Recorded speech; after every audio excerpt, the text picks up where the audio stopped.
It's We'll See About That with World Series MVP Ron Cey. Hello, everyone, and welcome to We'll See About That. Ron Cey here with Mike Gary, and this week we are fresh off of a World Series back-to-back title for the Los Angeles Dodgers, and kudos go out to the Dodgers and all the players and the great fans, the 4 million of you who showed up at the gate. I'm sure everybody's really pleased about that. And I wanted to tell you a little bit about, this event that I went to last week down in, or just a few days ago, down in Newport Beach. It was kind of a hot stove event, and it was at the Cannery.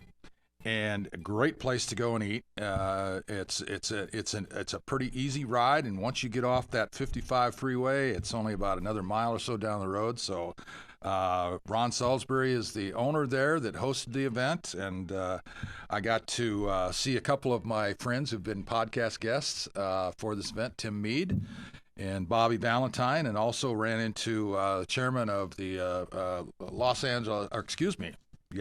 Angeles Angels, Dennis Kuhl. And it was very nice having them at my table, and we discussed obviously the World Series and baseball, and Fran, my wife, got to have a night out, so she was thrilled to death to be able to do something. And I had something that reminded me of a previous event down there years ago. And I was on my way to the men's room. I had a table of probably a dozen people that I was sitting with.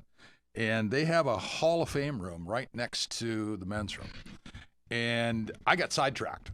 And it had all the old memorabilia. I mean, it had Ruth and Gehrig and Josh Gibson and all the black old-time baseball players, Satchel Paige, other signed baseballs from years past, other great pictures.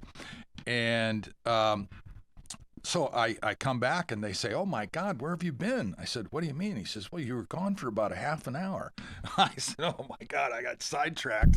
And I saw this great room, and it was so reminiscent. It was so cool. I had to take some time and go revisit that place, but it was a lot of fun, and it was a great time, and we got to talk a lot about baseball. And we're going to have a lot of fun talking with our guest today, Steve Sax, who covers the Dodgers in the postseason. Thrilled to have him back. Terrific guy, and we're going to be right back with more of We'll See About That and Steve Sax when we return.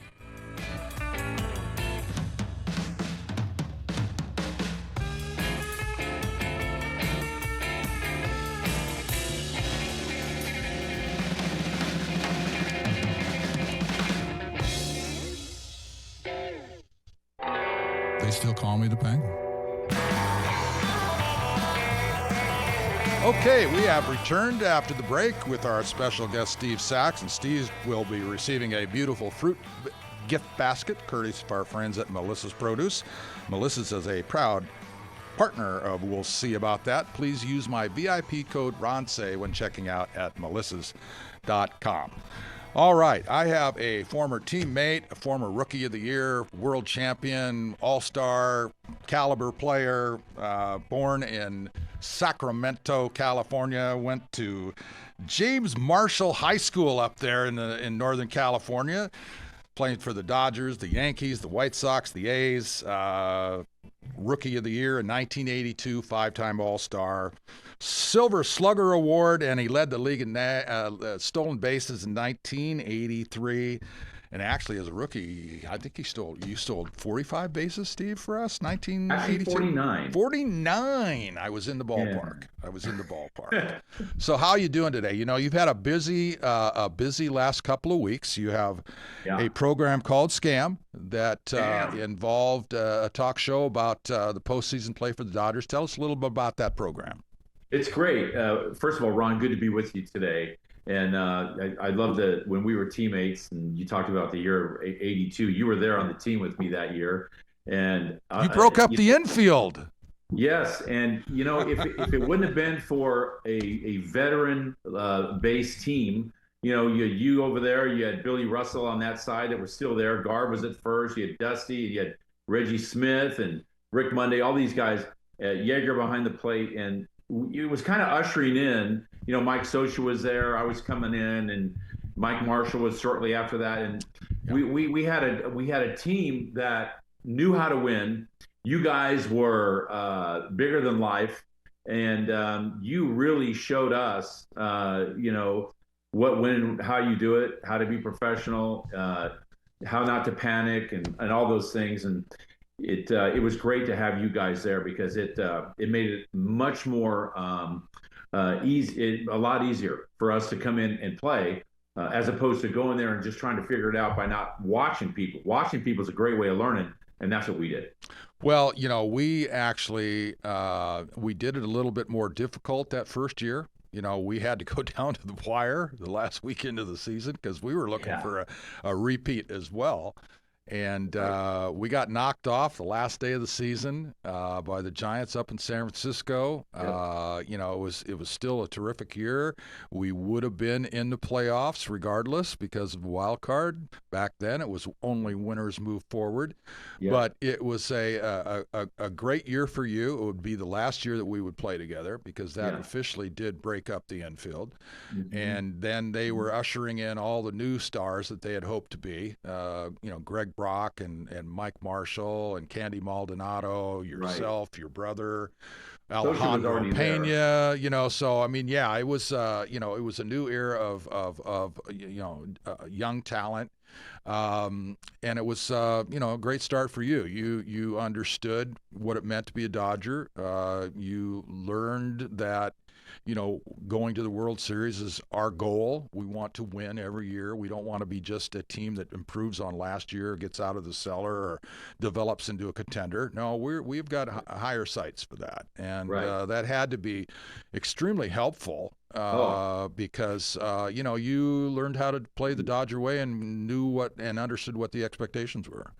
Well, and it wasn't just like when people watch the game and they see. They wanted to make sure that when people came up, they were ready to play. And for us, it was all the behind the scenes stuff that was impressionable for us, like how you guys prepared and like you said, raising the bar of expectancy every time you went out, not just trying to get better than last year or, thankfully the team wasn't in the cellar and had to do those things that other organizations do. The level was already way up there. And I talk to guys now about, looking back even all these years ahead, and they said, man, the Dodger organization, they just did it every single year. They brought it all the time. And this was all built in way back before you were there and I was there, and before the expectation for the organization was always high, steeped in pitching and power. And man, you guys showed us how to do it, and we won another one in '88, so it was a good thing. Yeah, well, I always felt that, I came into the best possible situation I could be in. I wanted to win. They had a history and tradition that was really rich. I wanted to carve my way as an individual player. If you remember the walls in Vero Beach, all the subliminal messages that were left behind, all the great players, individual players, the great teams that came before us. Yes. Without saying anything, the expectations were staring you in the face every single time you walked down the hall. I wanted to have my picture, much like you wanted to have your picture up there. And you wanted to have your team, the World Championship team, up there. We all wanted to and were capable of, as it turns out, of carving out our own little history and tradition within the history and tradition. And I'm very proud about that. Well, what else I liked about it too is it seems like that group that you guys had, the draft years in the 60s and the late 60s and early 70s were just unbelievable. The talent that you guys had, even changing positions, like Davey and Billy Russell were outfielders. I believe you were a catcher at Washington, and then all you guys came up. You changed positions. You talk about athletic and being able to change and then be that great in the big leagues. That to me was way ahead of their time. I mean, you see guys some guys do that now. Some guys play multiple positions. But you guys had a bunch of phenomenal athletes, fast as hell on the base paths, power, all that. And you guys kind of put this puzzle together of now you'd be better at third, Say would be better, than maybe Russell would be better at short, and Davey Lowe's great arm he has in center field. Let's put him at second, and Garvey from third will go to first. I mean, putting that together with that infield, that was arguably the greatest infield ever. I refer to it more as the longest running and most successful infield in Major League history, because I really don't want to try and touch were we the greatest. I feel like there might be a case for a team that didn't do all the things that we did, maybe played a couple of years together rather than 8.5. Thinking about it, the chore of having to babysit those guys for 8.5 years, and you got to be individually successful. You have to stay injury-free. Your team has to play well and win. Right. We pretty much destroyed the farm system for infielders coming into the infield for 10 years. And it's a misleading statistic because we had a lot of kids, a lot of young players who had to go find their way to the major leagues in another organization. So, we Bobby still had Valentine. Yeah, exactly. Yeah, Bobby, and Great it's athlete. yeah, and Buckner was here. He was one of my best friends. I have more stories about him than I do anybody else. And he was only there for a few short years before he went on to the Cubs, and then he went to the Red Sox. And I always loved Billy Buck. He got what a 27. Ron, I'll tell you what. I spent some time with Billy. God rest his soul. Yeah. When we were on those Nike trips. Oh, yeah. And Buckner, I used to love to shoot with him because I grew up shooting, because I grew up on a farm out here. He loved to hunt. Yeah. He loved to hunt, and we did the trap shooting, and that dude would never miss. It was like, is this real? The guy would never miss. His hand-eye coordination was off the chart. You remember that trip? You remember that trip? You remember that one trip that we had on the cruise, and we got off on the islands, but they had skeet shooting going on. Yes. Right. Yeah. And I learned how to skeet shoot. That was a lot of fun. You never did that? No, I never shot. I was not a hunter. I was never a hunter. Yeah. But yeah, I had a lot of fun shooting the skeet. That was great. Yeah. All right, we're going to get back into more of your show. The scam, I want to talk about the postseason, obviously the World Series, the Dodgers winning back-to-back championships. When we return we'll see about that right after this message. Stay with us. Steve Sax is coming back.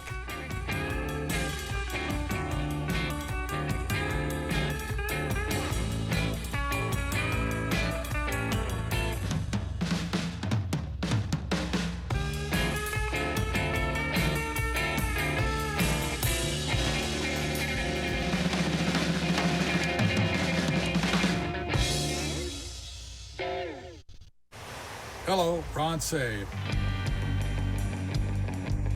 Okay, we're back with our great second baseman for the Dodgers, Steve Sax.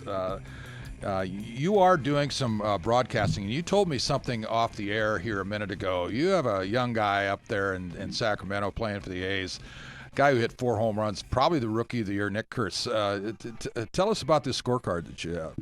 Oh, yeah, I have a scorecard, Ron. We were fortunate to it was myself and Johnny Dasco were doing the radio, and Chris Carey and Johnny what's That's all right.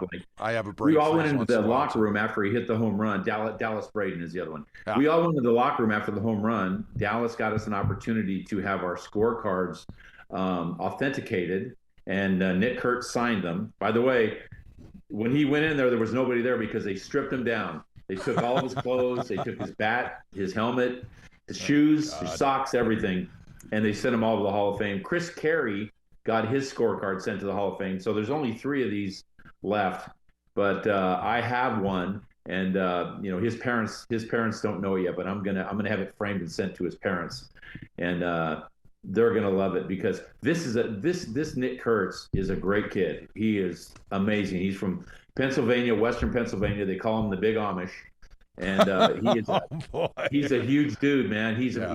I've interviewed him several times. I'm about up to his chest, my eye level. Yeah. And second in the Rookie of the Year balloting, we're going to get another guy on our team, probably Jacob Wilson, who might have won the Rookie of the Year had he not broke his forearm. He played in the All-Star game with a broken forearm. Little did we know, but he missed a good month, and that probably cost him an opportunity to have an equal right to get that Rookie of the Year. You know, So I it's gonna be Nick saw, Kurtz. yeah, I saw Wilson play out at Thousand Oaks. His dad was Yes. coaching the club, and that was His dad's Jack. yeah, and he played for the Pirates, and Right. Jack's club, Thousand Oaks, was in the same league as Calabasas was at the time, and so Oh, I got a chance to okay. see him play a few times. And your second baseman, Muncie, too, the Yes. kid from Muncie. They were teammates. Anyway, let's go back to your talk show, Scam. This is something that you do in postseason, and it's through 570 AM radio, and Right. you come on before the Dodger Talk show, Yes. and tell us a little about that. So, Ron, I got an opportunity to do this. This is my 9th year in doing this with the Dodger flagship show, AM 570 LA Sports, and it started out as just a kind of a one-off doing it 9 years ago. We talk radio from 6 to 9 a.m. And it preempts the other shows because 6 a.m. is about as early as you can get some listenership because people are getting ready for work and in their car and. Yeah. That's the best time, as they call it, drive time. Mhm. And so we're just talking baseball. We're talking about the Dodgers, and this is only in postseason. Okay, Right. so given that, but it's just really taken off. It's been gaining momentum every year, and really this last year, when we've had some lapses in time, the Dodgers had almost a week off. We had to fill content Ooh. during that time, and I think that's when it really took off. We were having outstanding shows with no games. We were talking about other stuff, and so we talked football, we talked whatever, and so the show really gained a lot more momentum. Then we had the games to talk about. It was almost ancillary to all the other things that we were talking about. So it really took off the last couple years, and the host is Tim Cates. Tim does a marvelous job. He's one of the best hosts I've ever worked with, and it's just a lot of fun. So it's the acronym Sachs and Cates in the AM. That's how we got Scam, And so Okay. we always say it with a yell. We always say Scam. So that's the name of our show. But it's a lot of fun. We have a great time at it. Very free flowing. Well, obviously, kudos to the defending and two-time world champion Los Angeles Dodgers for pulling off a series in the magnitude of which they did. The only thing that matters in the game of baseball is that you score more runs than the other guys. Yeah. And if you want to go to the metrics which run baseball today, They do. you can't Yes, they you do. cannot help but say, who had the advantage, in this series. When you look at the metrics, Toronto had the advantage hitting. Pitching, Toronto had the advantage. Fielding, Toronto had the advantage. To give you some numbers on that, Dodgers hit 203, I believe. Toronto 269. Toronto outscored the Dodgers by 8 runs or so. That's basically a run a game. All the on-base percentage, walks, hits, favor Toronto. The Dodgers hit 3 more home runs. That's pretty much the statistic there. Pitching wise, the Dodgers had close to a 4 earned run average. Toronto had 3.2. Defense. Defense, they played pretty flawless. Dodgers had 4 wild pitches in 1 or 2 innings in a row. Yet somehow and I'm sure Toronto fans and probably all the players are wondering, looking at this, how did we lose? And if you turn it around, Dodger fans would probably say the same thing. How could we be having such an advantage here and lose? And so, what are your thoughts? I mean, it was kind of a crazy thing. They pulled Game 7 right out of nowhere, where. Yeah. No, there's no question, and that's I look at those metrics too, Ron, and I think, whoa, how do they do this? And in such a short sample, you can say, well, you know what, it was only 7 games. But if you think about it, I mean, look at the games they had against Philadelphia. I think they only had one home run in those 4 games with Philly. I think it's the one that Teoscar Hernandez hit to right center. Yes. They did away with Cincinnati pretty handily in the 2 games, but those games with Philadelphia, you can't say. We were saying on the broadcast too. When are the Dodgers, magnificent power and all that, the way they can just blow teams out? We didn't see that anywhere. It wasn't about that. I mean, I didn't see that with certainly when they played Toronto. Didn't see it with when they played the Phillies. Absolutely not. Yeah. The only places that I can see is the depth in starting pitching was good, but you mentioned the numbers, and the numbers are what they are. You look over from the other bench, Ron, and you think, most teams are trying to find and establish a number 1 pitcher. Well, this is our number 1, and we have our 2 guy and our 3 guy. If you put Sasaki in the mix, the Dodgers have 5 number 1 pitchers on their team. It didn't really pan out that way. When you look at the numbers, though, because the other teams pitched. Look at the way Philly did with those 3 left-handers. They mitigated anything. Yeah, they did. With Ohtani and Freddie Freeman. They just the Dodgers pretty much had to do what other clubs have to do when they don't have that power. They had to scratch and claw and find ways to win, and it was amazing. I look up and they win Game 7. I mean, you can say Pages made the great catch in center field to go get that ball. Miggy made a great play defensively. He almost fell over on that semi-line drive he got through to home. He hits. Who would have guessed that Miggy Rowe would hit a home run with 1 out in the 9th inning to tie that thing up? I mean, they just, like you said, they just pulled things out that nobody expected would happen. The one spot I can say that might have been something different, and if you look at run differential and all that, all those metrics really didn't favor the Dodgers. But I think a couple base running blunders by the Blue Jays. The one that Garber, the right fielder? No, not Garber, but it sounds like Garber. Barger. What's that? Barger. Barger. Yeah. Barger. Yeah, Barger. When he was on second and they hit the semi-line drive, the soft line drive to right field, Kike didn't even see it. It was soft, so he was running in. He only caught it right the last second when the ball came out of the lights. He catches that ball, and Barger is halfway to third. It's like, what are you doing? What are you doing? Did you read where the outfielders were before the pitch? Why didn't you freeze on a line drive? Read the play and then go back to second easily. And he didn't do it. That was the end of the game. So every little detail maybe you can pick and parse it out and say, well, that's why they won. But God, it was so close. You had an 18-inning game. You had the last game 11 innings. I mean, if Toronto won, people would say, of course they won. They outplayed them. And it was just so damn close. But I'm surprised that they were able to pull that out. That was nip and tuck the whole way.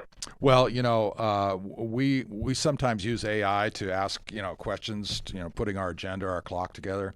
Yeah. And it's just a helpful hint. It kind of helps us get through some of these things without having to do it ourselves. And then they turned out being kind of the same as it is. But one of the things that AI kicked back here in our script was that according to the metrics, it looks like the wrong team won. And that's what AI said in this piece. Well, famously, too, I mean, the Toronto Blue Jays announcer on the field after the game, I mean, a viral clip said that how he lost. He said that the wrong team won.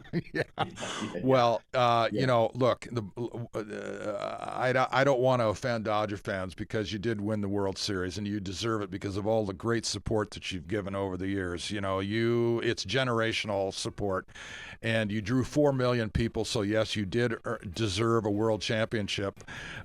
In any way, I guess it happens. They scored 4 wins, and Toronto only had 3, and that's kind of the way that it breaks down. Unfortunately, I think there's probably a lot of people in Toronto, including some baseball players, roughly on suicide watch, and let's hope not. We're going to be right back with Steve Sachs right after this. Stay with us.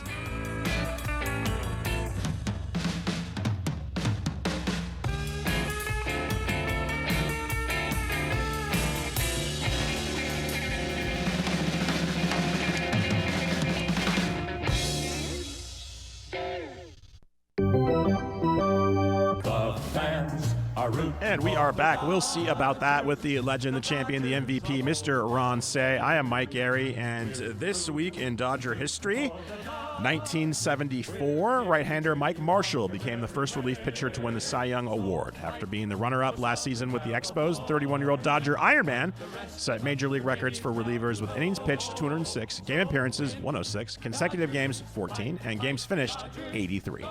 You know what? This guy was a closer in today's terms. They could have used him in the last series, right? Those look like starting pitcher stats. Don't they? I mean, they tell you you're not supposed to be pitching 200 innings. This guy's a closer. Are you kidding me? Anyway, it was what a treat it was, and what an unbelievable performance by Mike Marshall that year. It helped propel us into the World Series. Okay, I want to get back to the series, and I kind of want to go through this, and I want to kind of get your short answer. It's going to be I'm going to give you a player's name, and then you kind of tell me what you think how he performed in the World Series. Okay, let's start. Let's go right around a horn. Will Smith. Great. Came up big time with big hits, and I like him as a catcher too. I think he might be one guy that's underrated. I really like Will Smith. I think he played good. Freddie Freeman. He had his moments. Hitting a home run to win it in the 18th inning is kind of how the Dodgers are made. But I think Freddie flew out a lot to center field. Well, yes, he did, and he struck out a lot too. And by default, Miguel Rojas. I thought he was great. I mean, he came in, hit the biggest home run of his life, and made a great play at second base. I thought coming in late like that with the pressure on him, he was fantastic. Played out of the fact that nobody else could get the job done and hadn't got a base hit in over a month. He hadn't had a hit in a month. Yeah, a month. Shortstop, Mookie Betts. Mookie Betts underperformed. Mookie wears it. I think he was honest about it, and I admire that about him. He said he's lost, and believe me, I've been there. Lost. I know we've all been there. Yeah. Where you just are lost, and this is like the second time in postseason that he's done it, but I'm a big fan of his, and everybody goes through it, but he wore it and he admitted it. I respect him for that. Muncy. Muncy hit a big home run, and again, that's how this team is made. It's made to slug. It's not a team that brings hits together. I thought Muncy played fantastic third base. He made a brilliant play in the NLCS, going to his left, on a slide on his backside, get up and got the guy at the plate. I thought Muncy played really well at third base, but a bit inconsistent hitting. Yeah, and if you remember the World Series last year, not to pour any more on it, but 0 for 17 with 11 strikeouts. This performance was a little bit better, but it still didn't kind of cut it overall. You got to do more if you're going to be there. Kike Hernandez. Kike, 203 during the season. I thought that he has a penchant from the postseason, as we were talking about, but he's getting along down the line a little bit now, and I don't know where he goes now, but he's been a guy that's had a flair for the postseason, and he's made some big plays this year. Didn't match up. He hit one home run. I think the home run did he hit, but that was about it. Yeah. Andy Pages.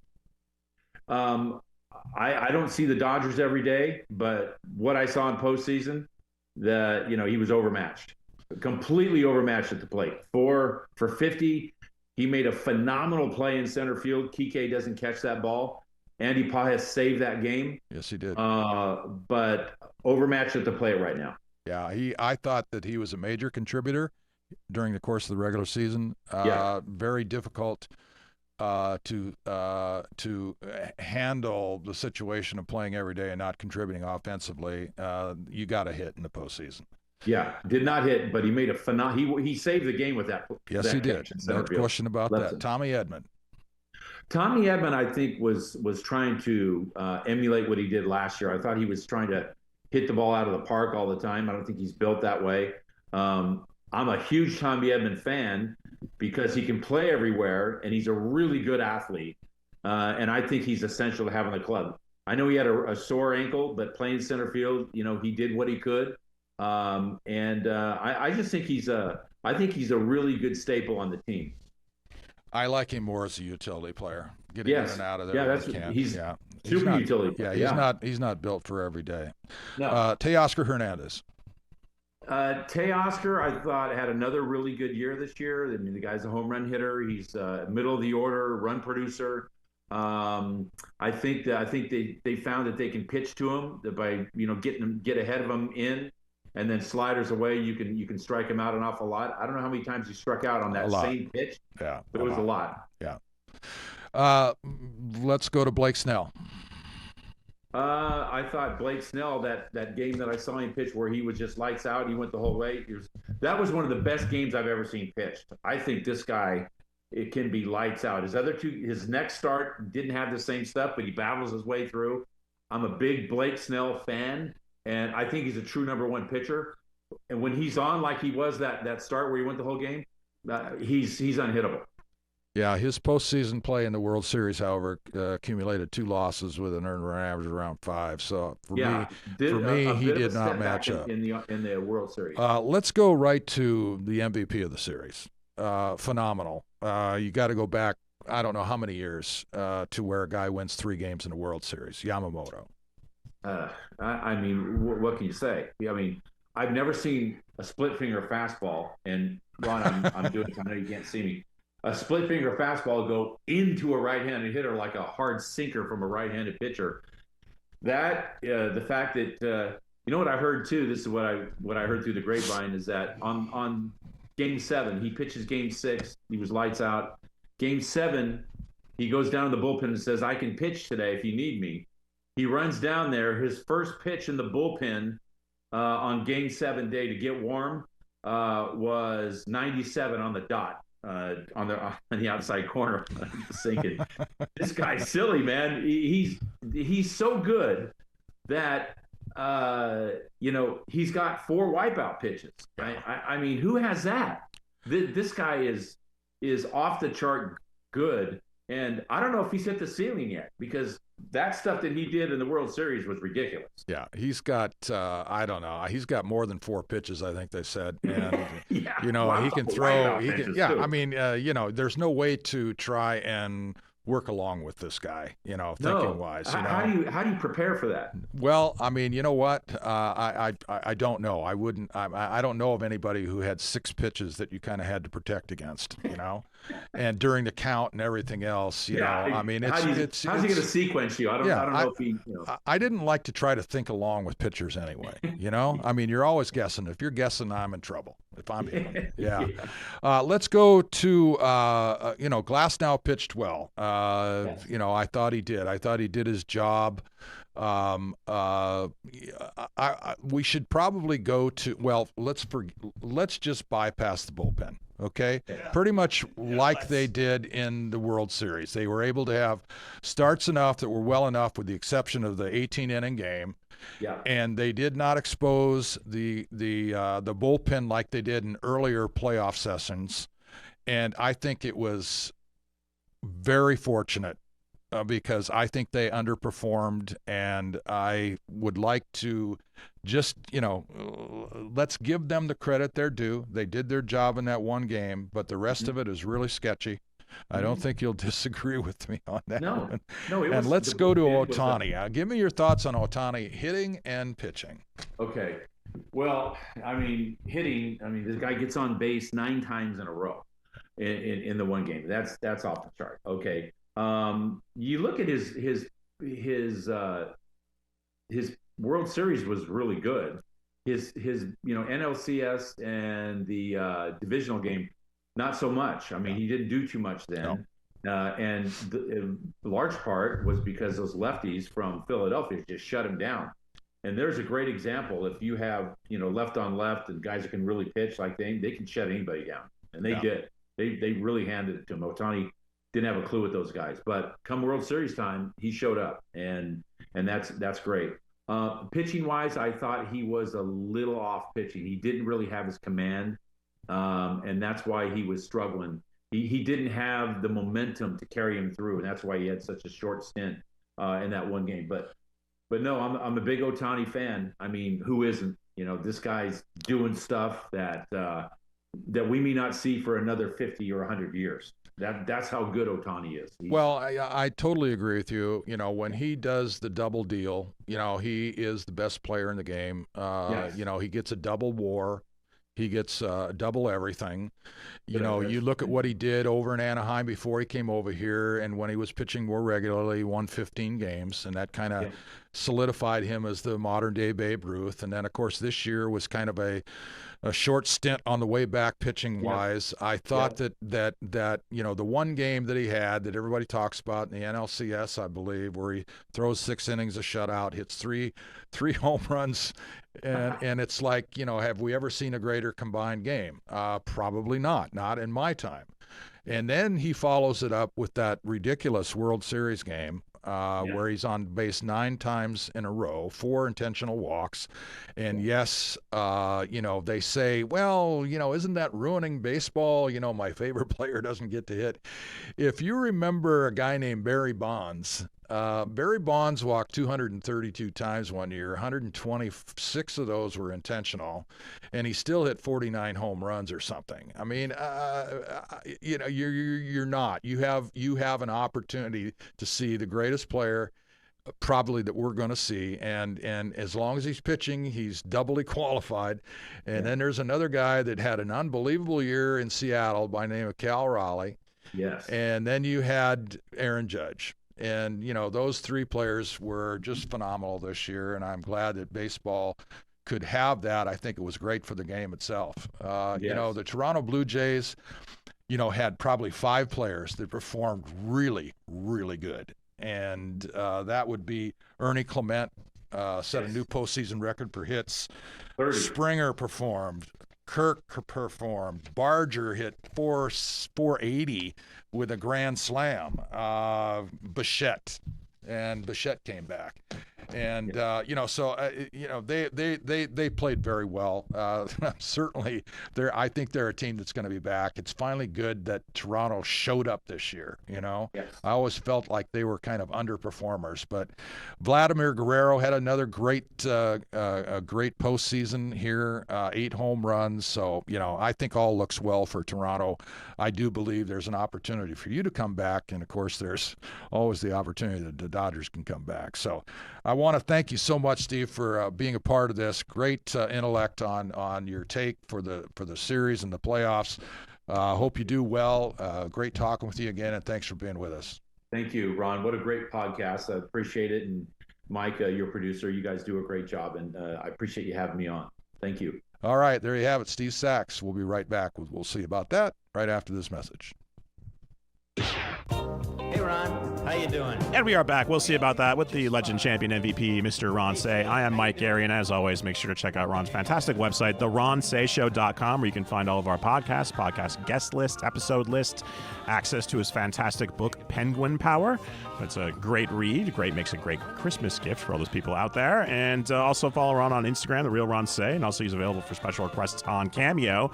I think, Ron, we would be remiss if we did not give Dave Roberts his flowers. Yes, back-to-back champions. This is the 3rd championship, I think, in the last 6 years. They had a wonderful parade. Did they really? Yeah, well, I mean, they said they had like 250,000 people. Yeah. And then they went back to the stadium and celebrated. And please do not give the mic to Kike Hernandez. Yes. I'm sorry, but I have to be a little bit offended by that. If I'm not going to get into it, but I can tell you that I don't think it is representative of being a role model. Okay, I agree 100%. Yeah, and it's once again kudos to the fans. They set an all-time record here by drawing 4 million people officially, and that is a coup. It is a coup indeed, and congratulations to Dodger superfan up front, Corey Marino, and all the Dodger fans out there. They say they want to go for the three-peat. And so we shall see. Already there talks about Max Muncy and if they're going to sign him. And obviously, I think we both agree that they probably need some help in the bullpen. Well, that's for Andrew Friedman to deal with. There was some remarks on Instagram already from, I think, some fake news about what they plan on doing, but there's a lot of that stuff going on out there. So there's going to be a much bigger blue bullseye on their forehead next year. There's going to be a lot of wannabes going to want to take them down, and I think that the Philadelphia Phillies might be one of those teams, and I think that the Toronto Blue Jays, they'll be back, and I think the Seattle Mariners. Me too. Yeah, me so, too. Yeah. Real fast, we got a big one this weekend. We have number 9 Oregon tries to avoid the upset as a super hot Iowa team. Yeah. Iowa is a little bit better, I think, than their record, but I'm going to go with the Ducks. You and me both. All right, you guys, thank you so much for joining us here, and we'll see about that. As always, you can check out all of our podcast archives on Ron's website, theronssayshow.com. Also available on Spotify and Apple, wherever you find your podcasts. Also on YouTube. Check us out there as well, and we'll see you guys next week. Thanks, Ron. Thanks for being with us. Thank you, Mike. Great job.